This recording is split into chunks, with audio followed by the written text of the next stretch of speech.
So as soon as you log into SatFish, you'll get this page that you see here. This is basically our landing page, and it highlights all the various regions that we have, as well as your favorite zones, which you're probably going to stick to the top here after you identify those zones that you fish the most.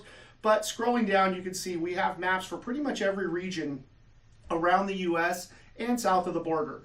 You see US East Coast Atlantic, you've got Florida, you've got Gulf of Mexico, US West Coast, Mexico, Baja, Mexico, and the Pacific Islands. So I've got a boat right now in Puerto Vallarta. I'm going to be moving it over to the Cabo area in a couple of weeks. And before I do a trip like this, I like to watch that region and just see what's going on with the water down there. So we're going to head to Cabo. I'm going to click on the Baja, Los Cabos, and East Cape map, which is sort of that southern region of the tip of the peninsula. That's going to show me the Cabo area and all the surrounding waters. Now, you can just pan on this map to the area that you're most interested in. I'm going to zoom out just a little.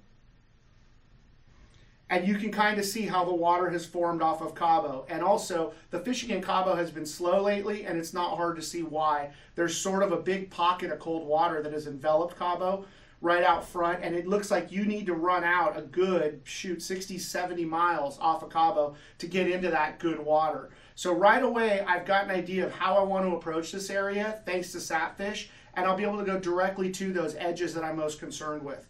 Now, I'm looking at this water. I like what I'm seeing as far as good, clear, steady break. I do want to check and see what the water quality is in that same area. So I'm going to go down my options here. You can see I've got all of these things related to temperature. I'm going to be looking for the chlorophyll for water clarity. So now that I've identified where that temperature break is, I want to verify that the water quality or the clarity of the water and see exactly what color it's going to be. So again, I know before I go, and I'm not fishing in dirty green water, that most of those Marlin, mahi, wahoo, tuna, they don't like that dirty water. Generally, they're going to be on the clean side of the break, but not always.